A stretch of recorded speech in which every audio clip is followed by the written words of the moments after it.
175 years ago, Berlin introduced the sand garden to its public parks as a play space for children.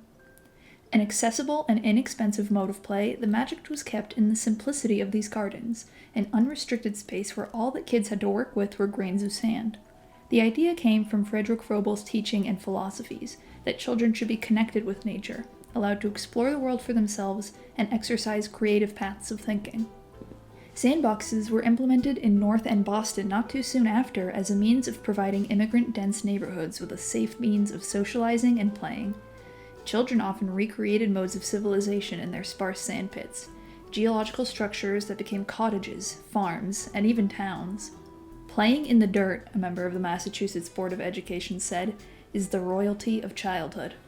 159 years later, Minecraft goes into public alpha.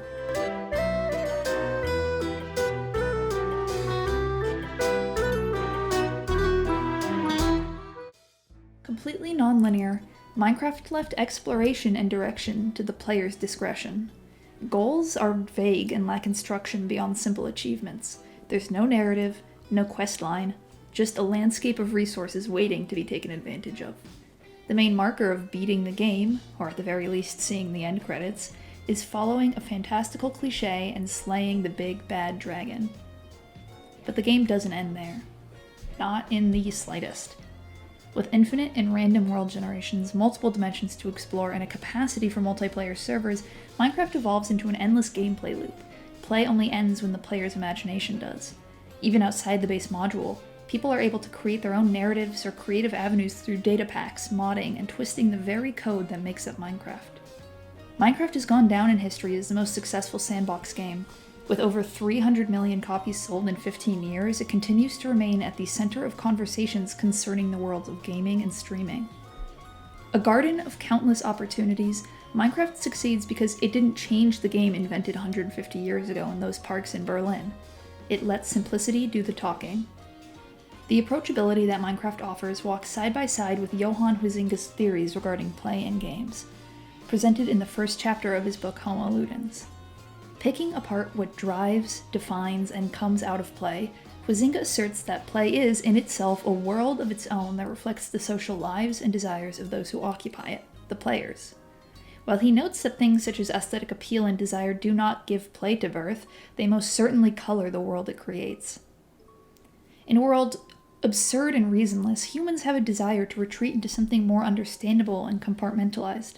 Quote, a temporary, limited perfection, Huizinga calls it. A little pocket dimension where, just for a moment, everything makes sense.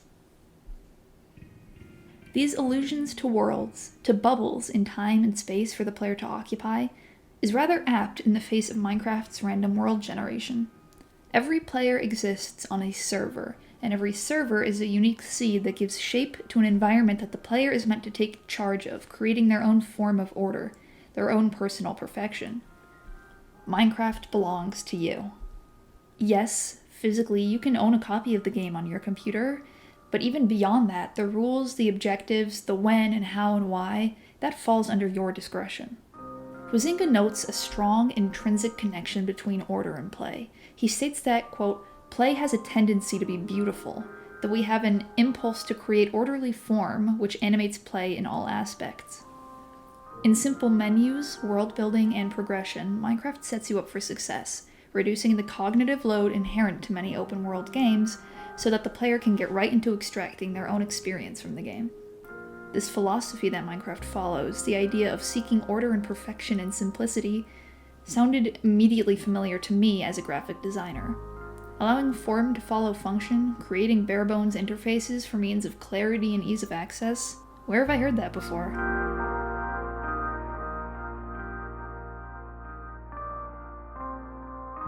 At the turn of the 20th century, grid systems rose to prominence in the world of graphic design. Spearheaded by designers like Josef Müller-Brockmann, this style of design idolized form following function, emphasizing clear, sparse content, negative space, and a tasteful scattering of typography. This became known as the International Typographic Style, or a shorter name, Swiss design. A mathematic grid was the basis, allowing typography to fall into place, promoting readability with clear hierarchies of information. It's been described in Philip B. Megg's History of Graphic Design as, quote, the most legible and harmonious means for structuring information. Made to be neutral and accessible, Swiss design is something that everyone can participate in, reaching out to a larger audience with timeless style. It's all about simplifying the form until you find the true essence, the necessary function, and then letting that essence shine. The beauty is in the information, the communication. Modular and iterative, Minecraft has become an echo of the principles that founded Swiss design. The entire world is already built on the literal idea and aesthetic of the grid, a procedurally generated realm of cubes. Even the menus and interfaces work with grids in the simplest, straightforward way. Swiss design holds the dogma of communication and connection through bare-bones arrangement. The design is for the viewer, and the lack of ornamentation, the distilled skeleton of meaning, gives the viewer freedom in interpretation. This is what brings Minecraft its worldwide success. The graphics are timeless, genderless, a ubiquitous appeal of aesthetics. The game's footing, as we've established, is meant to bend to the will of the universal player as much as possible. This perfect grid allows for efficiency and satisfaction of a knowledgeable player. When everything is simple and blocky in form, things will fall into place much easier. Structures and systems come naturally to even newcomers, though an economic use of the space you call your own becomes not a necessity but rather an indulgence. Farmland can remain fertilized and moisturized with just one source block of water per 4 blocks. Grinders made to trap, transport, and kill monsters for experience can be carefully arranged to meet the needs of the player. Gathering materials and ores deep below the surface is often done through carefully arranged strips of tunnels. Tech-savvy players will come to understand the chunk, a 16 by 16 block space, generated within the world that carries a set of data and resources unique to it and it alone. We can return, for a moment, to Mueller-Brockman. Quote, the grid system is an aid, not a guarantee. It permits a number of possible uses, and each designer can look for a solution appropriate to his personal style, he writes in his book aptly named Grid Systems and Graphic Design. The Swiss design of Minecraft is so clever and successful because it, in turn, urges you as the audience to become the designer, merging your personal style with an organized template provided to you by the game. Builders learn firsthand the restrictions and beauty of simple block forms, and use theories of design and gestalt to their advantage. They can make these cubes into archways, sloped roofs, interiors, and gardens with broad, thought-out strokes. Miners learn efficiency and sparseness. Every block broken is significant, and limited space creates a need for efficiency and thoughtfulness in the use of materials. Pickaxes break, torches run out, hunger grows.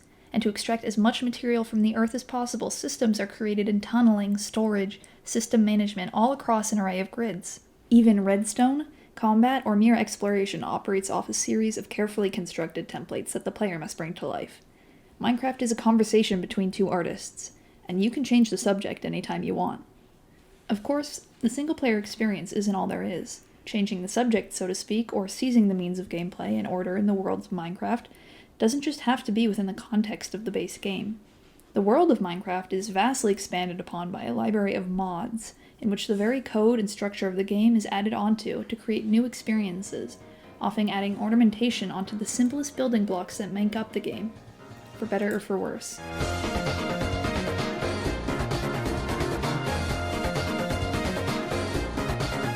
Multiplayer has been a part of Minecraft's base game since its first year of release in 2009. Alongside it, simple mods were made by the community. These were small and didn't stray far from Minecraft's base game, usually just optimizing mechanics such as arrows and compasses, or adding bug fixes to allow for smoother gameplay. Interestingly enough, popular mods that cropped up during 2010 weren't about gameplay addition or enhancement, but rather toolkits meant to work side by side with servers and server moderators, a means to better manage servers, create unique experiences, and neatly integrate plugins into multiplayer experiences. Plugins were an extension of mods, made to be more user-friendly to those inexperienced with altering their game. While mods required each user on a server to download every mod file, as well as a mod loader, and move a bunch of files around in their library in a rather tedious manner, plugins gave the same customization and alteration of mods, but remained server-side, meaning you wouldn't have to download anything to play and have access to alterations made to the game. Mods were already a means of expanding on Minecraft in all these new, complicated ways, adding new world generations, armors, foods, items, progressions. But with plugins, the game suddenly became much vaster, and content beyond the base game was made way more accessible to the everyday player. This allowed public Minecraft servers to skyrocket in popularity as they began providing new avenues of play in the easily understood world of Minecraft. Survival worlds could introduce new world generations, such as a 2010 server known as Crazy Fools UK, which had its very own water world, populated by sparse islands and pirate ships.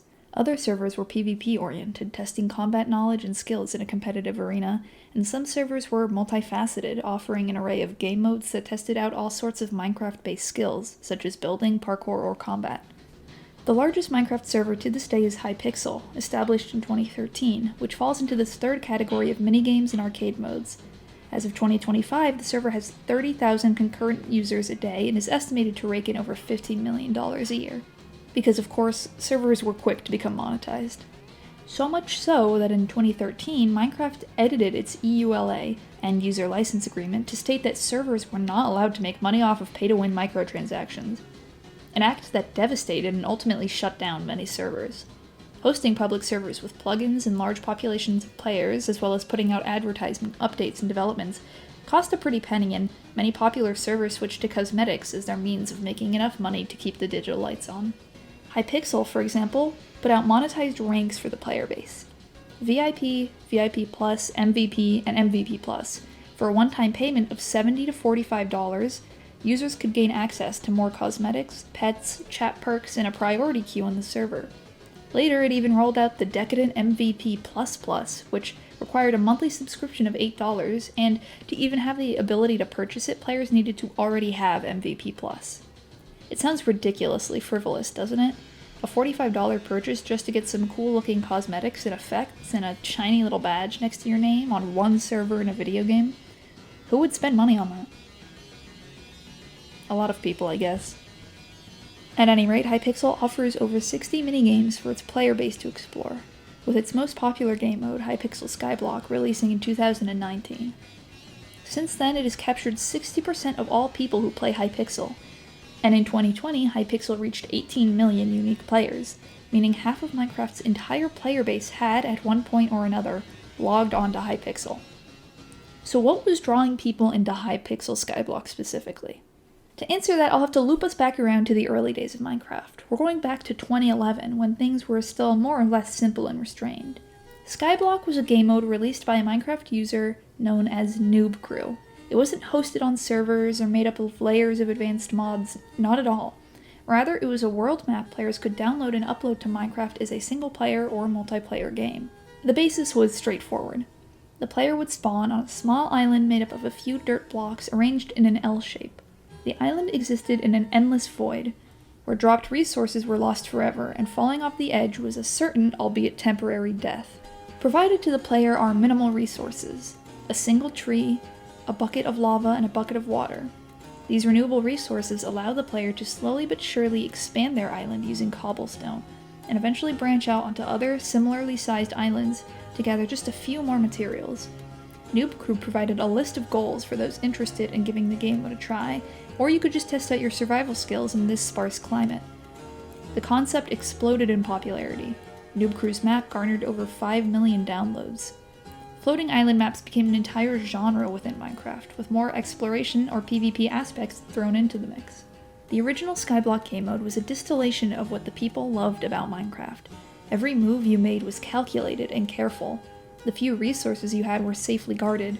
Dirt, which was bountiful to a point of uselessness in the base game, became an irreplaceable commodity in the floating sky island, the player's only means of creating life, of growing trees and food.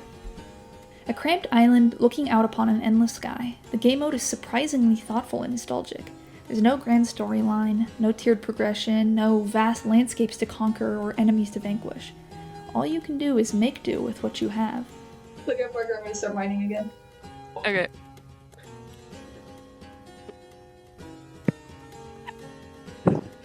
It won't be pretty, but it'll be yours.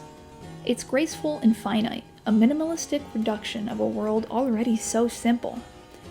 With the success and popularity of Skyblock, Hypixel had a large number of its player base request they bring a form of multiplayer Skyblock onto their server. And so they did. 2019 saw the release of Hypixel's very own take on the popular Skyblock genre. Of course, the skeleton is the same. You start on a little island in the sky, isolated and alone, but something is immediately and apparently different. Skyblock's essence has always been straightforward and easy to extract. You don't need me to keep waffling on about the beauty of simplicity, anyone can see it. Which is why it's so astonishing to me that Hypixel took the direction that they did. What I wouldn't give to be a fly on the wall of the writers when they decided to lay out their game like this. Because just a few blocks away from your starting island is a second island, one that houses a giant, mysterious portal. And through that portal is the rest of the game. Because Hypixel Skyblock isn't about you and whatever scraps of dirt and food you can scrounge up. It's not about the sanctity of the block, not even a little bit. Hypixel Skyblock is an MMORPG, a massively multiplayer online role-playing game, where the endless grind is all that matters. A player-driven economy that prioritizes endless collecting and hoarding, upgrading and optimizing, shelling out as much time and in-game money as you possibly can, fighting bosses for the slightest chance it drops an item you need to craft the next big thing. As far as I'm aware, Hypixel Skyblock is about doing and having everything, with the promise that by the time you manage that, the next big update will roll out and you'll get to do it all again. The name of the game is maximization, seeing a number go up and up and up until it can't anymore, and you get to choose what that number is. There are leveling systems to just about everything in the game, a million weapons and armor sets and enchantments and modifiers that'll give you a fabled plus 1% to whatever skill you're trying to bolster. Every task is tedious, with the only reward being a slight boost towards the foggy vanishing point of your next goal. Take, for example, the enchantment known as Growth. Growth is an early game enchantment introduced in Hypixel Skyblock that, when applied to the armor, will give the wearer more health. It's a rather necessary enchantment in a world where most enemies can easily one-shot you, even if you're wearing what base game Minecraft would call strong armor. Growth comes in 5 levels, with the 5th giving the user 75 extra points of health. Assuming that a player is looking to get Growth 5 on all of their armor pieces, they'd have 3 ways of gathering the enchanted books. The first is through using an enchantment table, but the enchantments are randomized and require many resources and hours of grinding. The second is through purchase or auction on the market, which can come at a high price newer players might not be able to afford. The final way is through crafting. Growth books can be made using enchanted dark oak logs, which in turn are made by plain old dark oak logs. But you need a lot of them. You see, to get one Growth 5 book, you need 16 enchanted dark oak logs. One enchanted dark oak log requires 160 dark oak logs to craft. With 4 pieces of armor to enchant, this comes out to over 10,000 dark oak logs needed. If that's not enough for you, you can also get a Growth armor set that costs 2,500 logs in total. And that's just early game stuff. Excuse the drop in mic quality here, but I just wanted to take a moment to sidebar just how arduous this task actually is. I mean, beyond just the actual collection of getting all of the dark enchanted oak logs to craft for all your armor, it took me about 10 to 15 minutes to even unlock this section, which, whatever, not too bad, just slightly annoying. This is where you collect those blocks. This is the island that has all the trees where you go. So clearly I've been to this island before. I mean, like, you can see the numbers.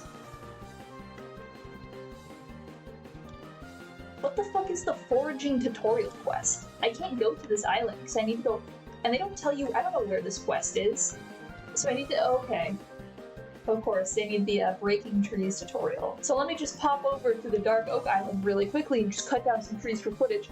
I guess they retroactively added all of these quests, so now I need to do like 4 tree chopping tutorials. They really want to make sure I know how to chop down a tree before I'm allowed to chop down the slightly darker tree. What?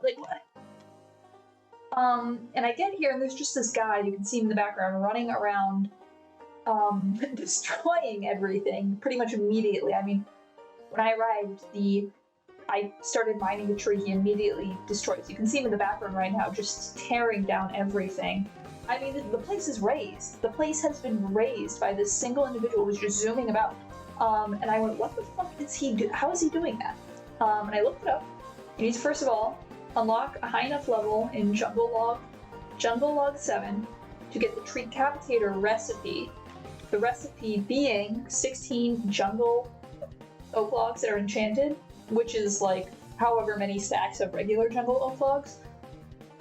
So to even really stand a chance on this island and like get a decent amount of dark oak for your armor, you're gonna have to go to the jungle island, which is way up there. And to get to every island, you need to do a quest. So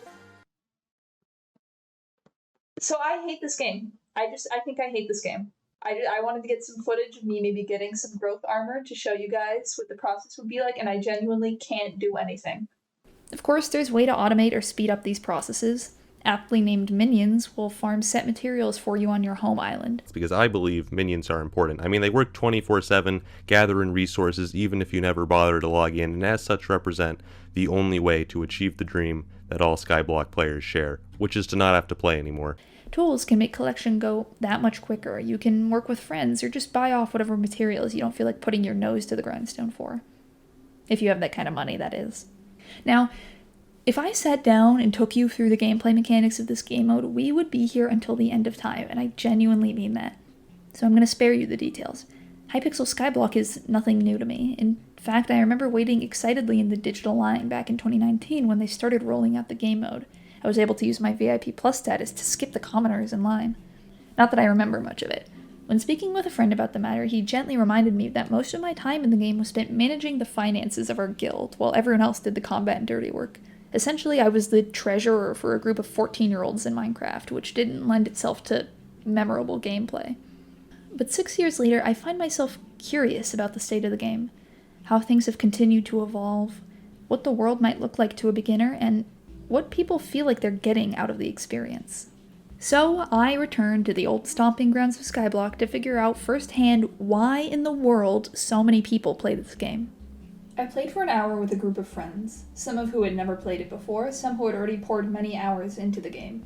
We explored the starting island, the hubs, the progression systems, and the economy. And my computer didn't record any of it. Yeah, like we played this game for like a fucking hour, got $70,000, and it sucks. I didn't have any fun, and I don't want to do it again. Regardless, Hypixel Skyblock was met with vast confusion, overstimulation, and stress. While I can't show you the visual gameplay, Hypixel Skyblock is constantly flooding you with information. There's about 1 million things on your screen at every given moment, to the point where knowing where to go or how to communicate with others is a headache and a half. The whole experience left us, as the players, with one main takeaway. Because I just want to play Minecraft now. Well, I just want to build a house and make a farm, you know? When exploring the islands of friends who had actually played the game at length in the past, it was apocalyptic and frightening. One friend had a messy, unorganized base island, and then several blocks underneath it, a vast stretch of farmland suspended eerily in the sky. One of my friends who seemed to have poured the most time and effort into the game, I knew to be a prolific gamer.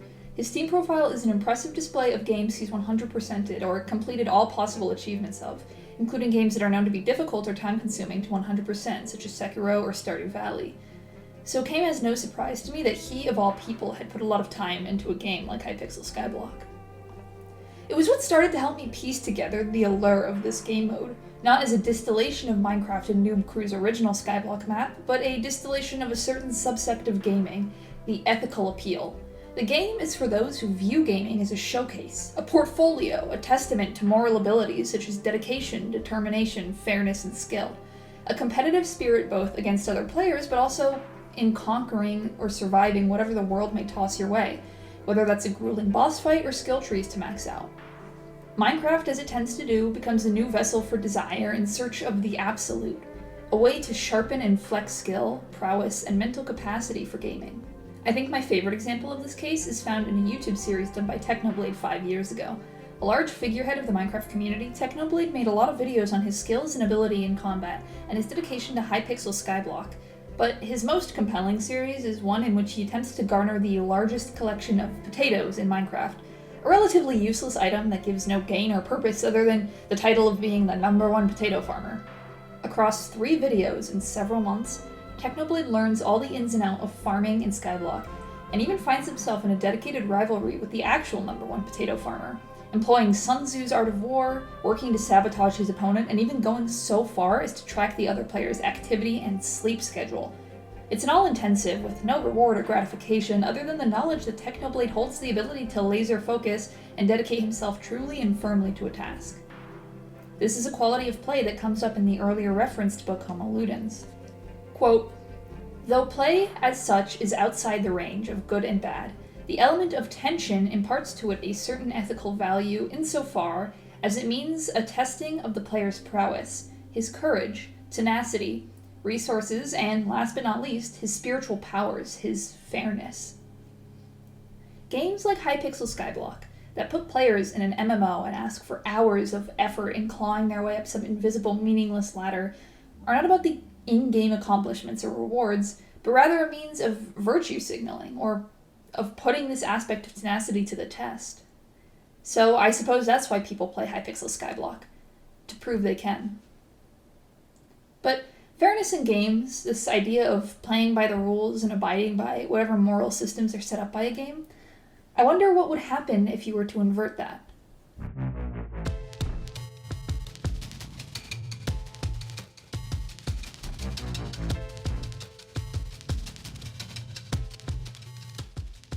Another long-running, popular Minecraft server, 2b2t, or 2 Builders 2 Tools, was made in 2011 as a small, private server intended for friends.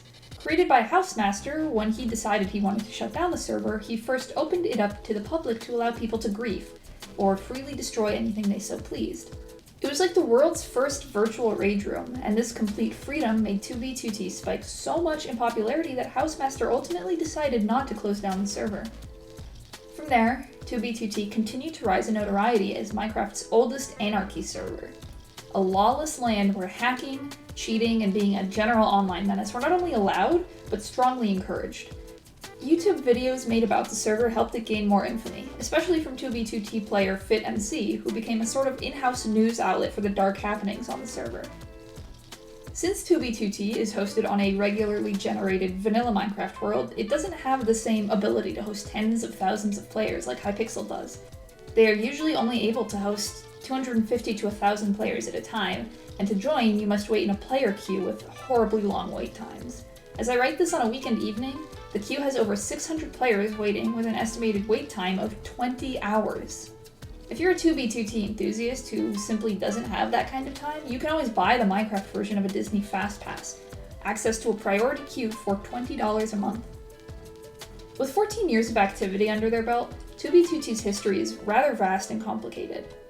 Many groups, bases, and factions have risen and fallen over the years, with notable players embedding themselves into the legacy of the server through their hacking and griefing prowess.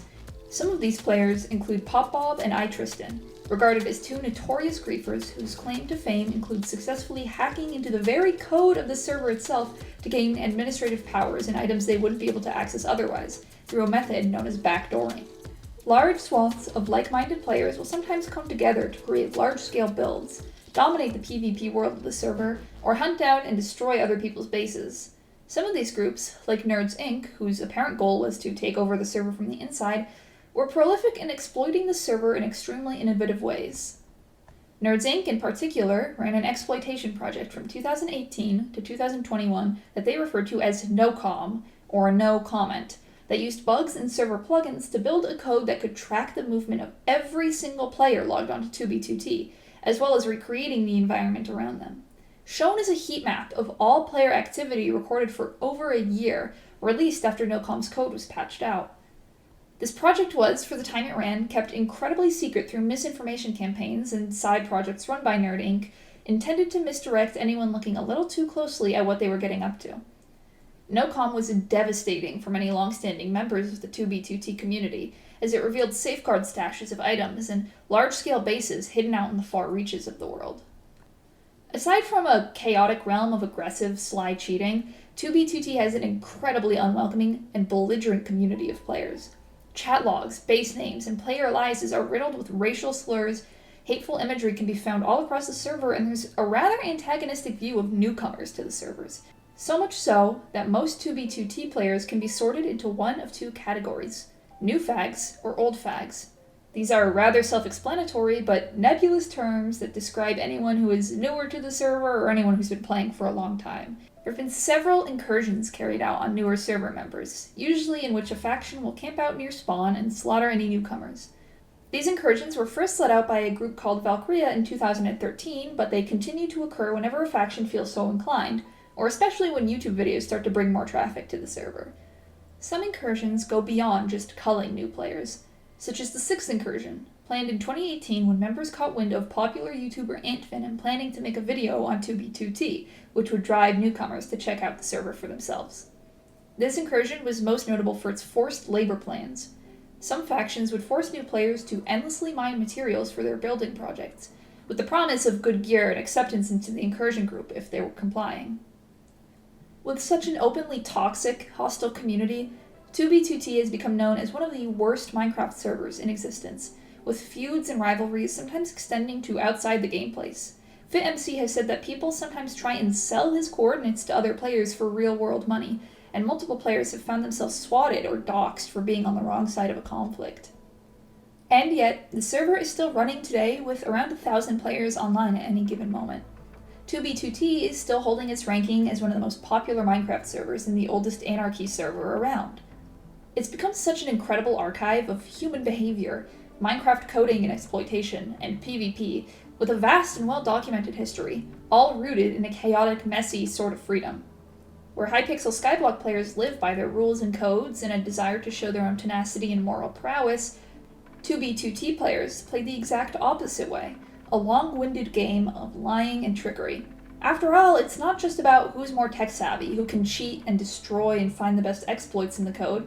It's also about tricking your enemies. It's about gaslighting, social engineering, being the worst of the worst just to show the world you have what it takes. After all, the ever-relevant Huizinga addresses cheaters in his writing in comparison to spoil sports. Spoil sports as those cast out for a destruction of the bubble dimension created by a game, shamed much more than the cheater who, despite their sly disregard for the rules that make up every game, indulges in the fantasy and reality of play.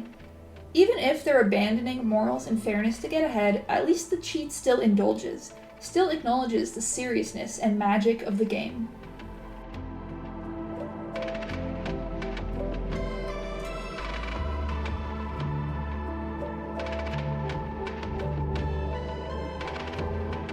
The game space, as a third space for people to reside in and create their own perfect realities, is encapsulated perfectly in the spirit of Minecraft.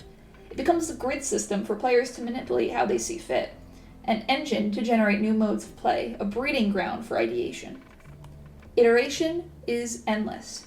Through procedurally generated terrains, seemingly infinite unique worlds, and even community efforts in the world of mods and plugins, Minecraft constantly evolves and morphs itself to the desire of you, the player. It even acknowledges this in the poem, shared when the player slays the dragon, referring to the game as a dream created by the player. This isn't to devalue the experience of the game. In fact, the poem goes on to call the game the short dream, and the player's life the long dream, both equally absurd and mere reflections of the transcendent third realm of reality. Quote, "Sometimes the player created a small private world that was soft and warm and simple, sometimes hard and cold and complicated. Sometimes it believed it was in a universe that was made of energy, that was made of offs and ons, zeros and ones, lines of code. Sometimes it believed it was playing a game. Sometimes it believed it was reading words on a screen." Therein lies the limited perfection Huizinga insists is inherent to play. Each block of dirt, each grain of sand is paramount to creating something fitted perfectly for you in this little dreamlike dimension.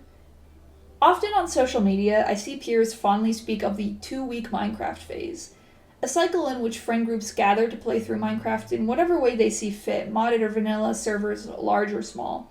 As suggested, this is only a short burst of activity before interest dies off, only to return again in some months' time. This is where we limit the perfection.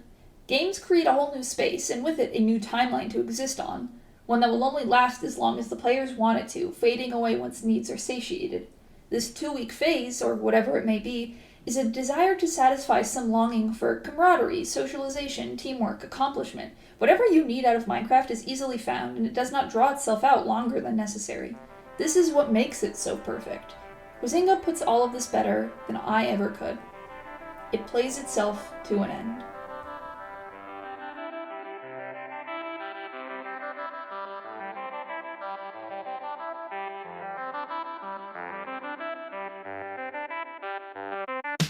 Bye.